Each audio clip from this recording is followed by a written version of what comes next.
នាងតែងខ្លួនជាប្រុសរាប់ឆ្នាំនឹកមិនដល់ថាត្រូវសិស្សប្អូនចោទថាជាប្រុសកំហូចប្តីសម្លាញ់អូនដឹងថាបងមានសម្ពាធខ្លាំងតែបងមិនអាចចោលអូននឹងកូនទេខ្ញុំធ្វើឲ្យនាងមានផ្ទៃពោះពេលឃើញគេមិនទទួលស្គាល់នាងក៏ប្រឌិតរឿងថាគេលួងលោមទៅសន្តាគារធ្វើឲ្យអ្នកជុំវិញចាប់អារម្មណ៍នាំគ្នាជេរស្ដីឲ្យគេគ្រប់គ្នាទើបពេលនេះគេនឹកឃើញថានាងជាអ្នកណាថ្ងៃមុននាងឈឺពោះសន្លប់គេចិត្តល្អជូនទៅពេទ្យប្រកាសជាពេលនឹងហើយតែត្រូវគេកំណត់គោលដៅថ្ងៃនេះនាងមកដល់សាលាដើម្បីបង្ខំឲ្យគេទទួលខុសត្រូវទទួលកូនដែលមិនមែនជាកូនខ្លួនបងមើលខ្លួនឯងមើលគ្មានកន្លែងណាដូចកូនប្រុសសោះខ្ញុំមិនដូចប្រុសត្រង់ណាប្តីសម្លាញ់លើโลกនេះបងជាមនុស្សសំខាន់បំផុតបើបងមិនទទួលកូនយើងគ្មានបងអូនរស់មិនបានទេសិស្សប្អូនកាន់តែបានចិត្តចោទថាគេជាប្រុសព្រានស៊ីហើយមិនទទួលអ្នកជុំវិញកាន់តែខឹងសម្បាចូលមកចង្អុលមុខជេរស្ដីឲ្យគេរឿងនេះបានល្បីមិនត្រឹមតែក្នុងសាលាសូម្បីមជ្ឈដ្ឋានខាងក្រៅក៏ដឹងស្ថានភាពកាន់តែធ្ងន់ធ្ងរទើបដឹងថានាងពិះពលប៉ុណ្ណាបើគេជាប្រុសមែនច្បាស់ជាដោះសារមិនរួចបើនាងចង់លេងគេនឹងលេងជាមួយដល់ទីបំផុតមុននឹងបង្ហាញភេទពិតប្រាកដគេទាមទាររកភស្តុតាងបញ្ជាក់ថាកូននឹងពាក់ព័ន្ធនឹងគេនាងថាខ្ញុំជាឪពុកកូនក្នុងផ្ទៃមានភស្តុតាងយកមកឲ្យគេមើលមកមិនមែនគ្មានភស្តុតាងសោះហើយចេះតែចោទចង់ឲ្យខ្ញុំធ្វើឪពុកទេយប់នោះបងស្រវឹងបងភ្លេចហើយថានៅសន្តាគារណាបន្ទប់លេខប៉ុន្មាននោះឃើញនាងរារែកគ្មានភស្តុតាងគេក៏ចាប់ផ្ដើមវិបកចង្អុលទៅប្រុសនៅទីនោះបើនាងមានត្រឹមតែសម្ដីចឹងប្រុសនៅទីនេះសុទ្ធតែជាឪពុកកូននាងហើយពេលនេះអ្នកនៅក្បែរនោះចាប់ផ្ដើមគិតថាគេនិយាយសំហេតុផលមិត្តរួមថ្នាក់ចាប់ផ្ដើមខ្សឹបខ្សៀវព្រោះគ្មានភស្តុតាងគឺចោទប្រកាន់ពេលនោះស្រាប់តែនាងប្រាប់ថាមានភស្តុតាងរួចបង្ហាញរូបថតដែលធ្លាប់ណាត់គ្នាតាលេងមើលកុននាងឃើញរូបក៏នឹកឃើញភ្លាមមិនបានជាក្រោយពេលជួយនាងរួចនាងចេះតែបួលគេចេញក្រៅតាមពិតទៅនាងរៀបគម្រោងឲ្យគេទទួលខុសត្រូវក្រោមការសម្ដែងរបស់នាងការិយាល័យក៏ចាប់ផ្ដើមវឹកវរម្ដងទៀតថាគេជាមនុស្សចង្រៃមិនសមនៅរៀនទីនេះគ្រូក៏ប្រមានគេដែរឲ្យចេញមុខទទួលខុសត្រូវដូចកូនប្រុសបើមិនចឹងទេគ្រូនឹងបណ្តេញចេញនៅចំពោះមុខការចោទប្រកាន់គេដឹងថាបកស្រាយយ៉ាងណាក៏គ្មានប្រយោជន៍មានតែវិធីមួយគត់ដើម្បីបញ្ជាក់ភាពស្អាតស្អំគឺទៅពិនិត្យណាឲ្យវិទ្យាសាស្ត្របញ្ជាក់ថាគេជាឪពុករត់គេគិតថាធ្វើបែបនេះនាងនឹងអស់ចិត្តតែនឹកមិនដល់ថានាងហ៊ានទៅដែរថែមទាំងថាបើលទ្ធផលជាកូនរបស់គេត្រូវតែទទួលខុសត្រូវដល់ទីបំផុតគេលែងនិយាយច្រើននាំគ្នាសម្ដៅទៅមន្ទីរពេទ្យភ្លាមអ្នកកាសែតដឹងដំណឹងក៏មកចុះផ្សាយសួរហេតុអ្វីមិនទទួលស្គាល់កូនខ្លួនឯងគេខ្ជិលបកស្រាយប្រាប់កាសែតក៏ទាញប្អូនទៅអង្គុយចាំក្បែរនោះកន្លះម៉ោងក្រោយលទ្ធផលក៏ចេញមកសំណាក់ទឹកភ្លោះនិងឈាមគឺត្រូវគ្នា 99.99 បញ្ជាក់ថាស៊ូយីងជាឪពុកបង្កើតស្អីគេត្រូវគ្នាដែរ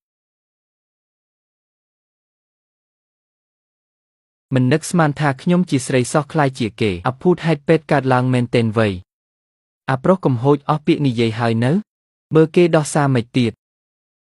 ពួកឯងឈួតហើយលុយស្អីក៏ហ៊ានស៊ីដែរវិជាសាស្ត្រមិនចេះកុហកទេសឹកខ្មៅឃើញច្បាស់នៅនឹងភ្នែកមែនហើយស៊ូយីងជេឯងជាអ្នកសុំពិនិត្យខ្លួនឯងតើឃើញទេអាជេ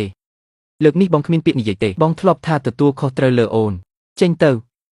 កុំមកចាប់បង្ខំខ្ញុំមើលទៅកន្លែងពិនិត្យនេះមានបញ្ហាហើយសិស្សម្នាក់នេះនិយាយត្រូវទទួលខុសត្រូវណាកន្លែងយើងធំជាងគេនិងមានស្តង់ដារបំផុតហើយលទ្ធផលនេះមិនអាចខុសទេលោកអ្នកជំនាញពាក្យដែលលោកនិយាយលទ្ធផលដែលចេញត្រូវទទួលខុសត្រូវតាមច្បាប់ខ្ញុំសួរលោកម្ដងទៀតលោកច្បាស់ទេថាលទ្ធផលនៅក្នុងដៃនេះគ្មានបញ្ហាមែនលោកច្បាស់ទេថាទឹកភ្លោះនាងនឹងឈាមខ្ញុំពិតជាត្រូវគ្នាមែនស៊ូយីងជេលទ្ធផលនៅនឹងមុខហើយឯងនៅចង់ដោះសារអីទៀតរឿងទទួលខុសត្រូវលើខ្ញុំបងមិនពេញចិត្តខ្លាំងមែនទេកុំនិយាយច្រើនពេកទៅរកកន្លែងផ្សេងពិនិត្យម្ដងទៀតអាជេឯងកុំរឹងក្បាលពេកលេងដៃខ្ញុំមិនចង់វាយឯងទេកុំបង្ខំខ្ញុំ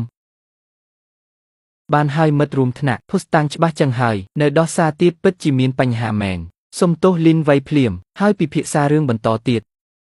ខ្ញុំនឹងតាក់ទងទៅសាលាភ្លាមឲ្យសាលាបណ្ដេញអាម្នាក់នេះចេញបណ្ដេញចេញទៅបណ្ដេញចេញទៅចេញឲ្យអស់ទៅខ្ញុំប្រាប់ថាបងខ្ញុំជាស្រីគាត់មិនអាចបងប្អូននេះសើចមែនម្នាក់ចូលចិត្តធ្វើឈួតម្នាក់ទៀតចង់ធ្វើស្រីហើយចោទថាគេកែឯកសារទៀតមើលទៅពួកវាកុហកទាំងអស់នឹងស៊ូយីងជេចង់លេងល្បិចដាក់ខ្ញុំគេរឿងទាំងអស់នេះសុទ្ធតែលីនវៃរៀបចំនាងចង់ទម្លាក់កំហុសដាក់ខ្ញុំនិយាយច្រើនក៏គ្មានប្រយោជន៍បើអញ្ចឹងខ្ញុំនឹងទទួលខុសត្រូវម៉េចនិយាយឲ្យច្បាស់កុំឲ្យពួកយើងចេញទៅបាត់ឯងក្រឡាសម្ដីមិនទទួលស្គាល់វិញបងនិយាយស្អីហ្នឹងទទួលខុសត្រូវមិនកើតអរគុណអ្នកទាំងអស់គ្នាដែលជេរដាស់តឿនខ្ញុំដឹងខុសហើយវៃពីមុនមកជាកំហុសបងបើកូនក្នុងពោះជារបស់បងហើយចឹងពួកយើងរៀបការទៅ មែនហេបងជេទីបំផុតបងគិតឃើញហើយអូនដឹងថាបងមិនដាច់ចិត្តចោលពួកអូនទេចឹងពួកយើងទៅចុះ Ada Silver ថ្ងៃណារឿងនឹងមិនប្រញាប់ទេបងសន្យាហើយមិនកុហកទេថ្ងៃនេះមានរឿងច្រើនណាស់អូនកំពុងមានផ្ទៃពោះមិនអាចហត់នឿយពេកទេបងនាំអូនទៅសម្រាកសិនប៉ុន្តែមិនដែរអូនមិនទុកចិត្តបងទេចឹងធ្វើបែបនេះចុះបងប្អូនទាំងអស់នៅទីនេះចាត់ទុកថាជាមេអណ្ដើកទៅចុះខ្ញុំសូមអញ្ជើញទៅចុះសម្បត្តិអាពាហ៍ពិពាហ៍ដែរដើម្បីធ្វើសាក្សីឲ្យពួកខ្ញុំល្អខ្ញុំទៅដែរលើកនេះទុកចិត្តបានហើយនៅលីនវាយនាងជារោគរឿងខ្លួនឯងទេណាកុំបន្ទោសខ្ញុំចឹងបានត្រូវធ្វើជាកូនប្រុសត្រូវទទួលខុសត្រូវបែបហ្នឹងអ្នកទាំងអស់គ្នាវ័យមានផ្ទៃពោះមិនអាចហត់នឿយពេកទេខ្ញុំនាំនាងទៅសម្រាកសិនថ្ងៃចុះ Ada Silver ចាំខ្ញុំប្រាប់តាមក្រោយបងឈួតហើយហេស្រីនឹងស្រីរៀបការមិនកើតមកពីការមិនកើតនឹងហើយទើបត្រូវទៅហែកកេតនៅថ្ងៃនោះអូចឹងសោះសុំជាបងមែនហេកូនសម្លាញ់ម៉ាក់រកប៉ាឲ្យកូនបានហើយម៉ាក់ច្បាស់ជាបង្កើតកូនមក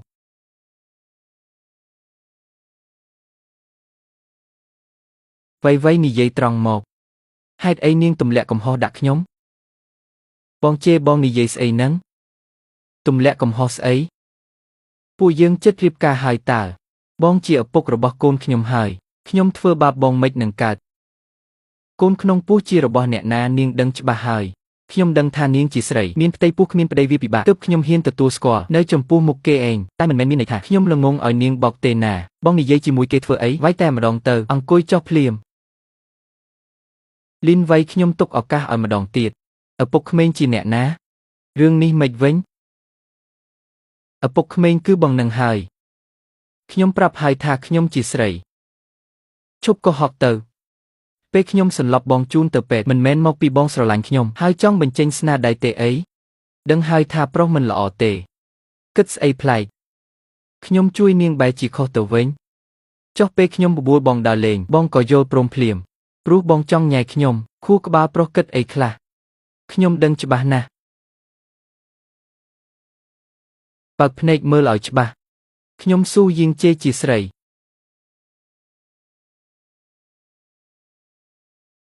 មិនបាច់មើលក៏ដឹងថាคล้ายដើម្បីកម្ចាត់ពួកយើងលោកហ៊ានធ្វើគ្រប់យ៉ាងពិតមែនคล้ายស្អីនេះជាអត្តសញ្ញាណប័ណ្ណពិតរបស់ខ្ញុំចុះមិនបញ្ចេញមុខកាសែតតាំងពីដំបូងទើបមកបញ្ចេញពេលនេះអ្នកណាជឿព្រោះអត្តសញ្ញាណប័ណ្ណទុកនៅផ្ទះស៊ូយីនជាលោកបានសន្យាចំពោះមុខគេឯងថានឹងរៀបការជាមួយខ្ញុំកុំនិយាយពាក្យមិនបានការទាំងនេះទៀតឲ្យតែពួកយើងរស់នៅចុះសម្រុងគ្នាវាសំខាន់បំផុតប្តីសម្លាញ់អ្នកណាជាប្តីនាងនៅឲ្យឆ្ងាយពីខ្ញុំគឺលោកនឹងហើយលោកជាឪពុកកូនក្នុងផ្ទៃខ្ញុំគ្មានប្រពន្ធទេប្តីអូនអស់កម្លាំងចង់សម្រាកខ្ញុំជូនទៅពូវាងនាំនាងទៅបន្ទប់ភ្ញៀវអ្នកនាងអញ្ជើញមកតាមខ្ញុំ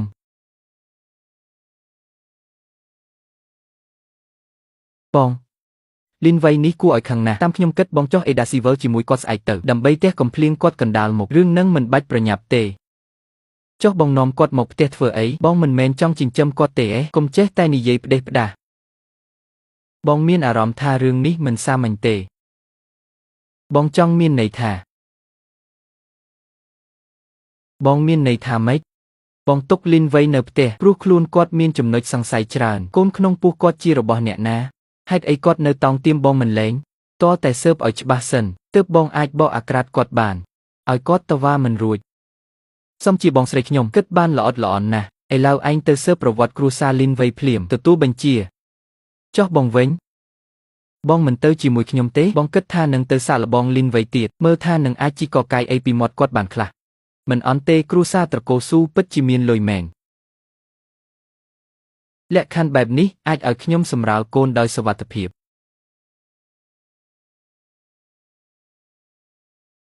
បងសម្លាញ់អូនរកឃើញអ្នកមានល្ងងខ្លៅហើយ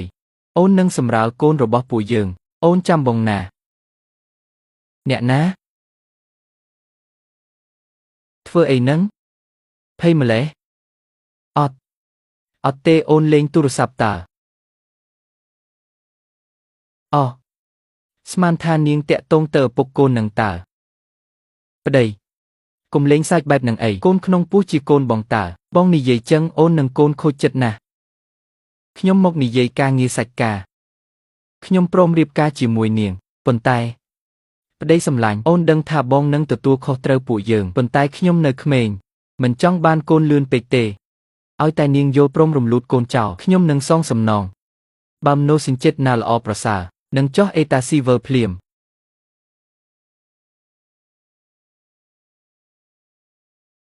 ស៊ូយិនជាលោកនិយាយច្រើនម្លេះនៅតែមិនចង់ទទួលខុសត្រូវខ្ញុំប្រាប់លោកថាគ្មានផ្លូវទេស៊ូយិនជាលោកធ្លាប់និយាយមុខគេឯងថានឹងរៀបការជាមួយខ្ញុំលោកកុំចង់ប្រកែកម្យ៉ាងទៀតខ្ញុំមិនរំលូតកូនរបស់ខ្ញុំទេលោកកាត់ចិត្តទៅមើលទៅកូននេះពិតជាសំខាន់ចំពោះនាងណាស់ស៊ូយិនជាខ្ញុំប្រមានលោកបើលោកហ៊ានមានគំនិតអាក្រក់លើកូនខ្ញុំនឹងបន្តបរិហារលោកតាមសារព័ត៌មានឲ្យលោកអស់កេរ្តិ៍ឈ្មោះដល់ពេលហ្នឹងអ្នកណាអស់កេរ្តិ៍ឈ្មោះមិនទាន់ដឹងទេមើលទៅស៊ូយិនជាមិនត្រឹមមិនទទួលខុសត្រូវថែមទាំងចង់ធ្វើបាបកូនក្នុងពោះខ្ញុំទៀតមិនអាចឲ្យគេធ្វើបានសម្រេចទេ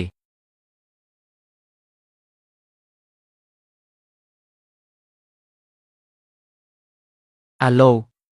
សារព័ត៌មានមែនទេខ្ញុំលីនវៃខ្ញុំត្រូវស៊ូយិនជាប្រើអំពើហិង្សា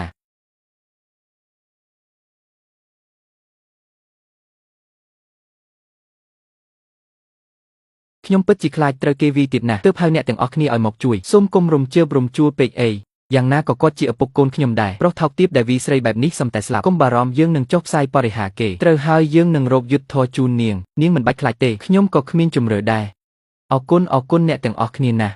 នឹកស្មានមិនដល់ថាស៊ូយិនជាមុខកាមេរ៉ានិយាយបានល្អក្រោយខ្នងជាសត្វត្រឆានសោះមានពួកអ្នកនៅទីនេះខ្ញុំអស់បារម្ភហើយ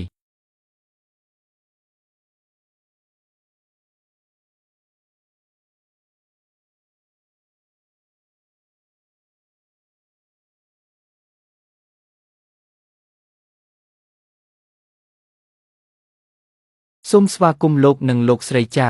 វៃស្វាគមន៍មកកាន់ផ្ទះនេះជាស្ថានភាពស្អី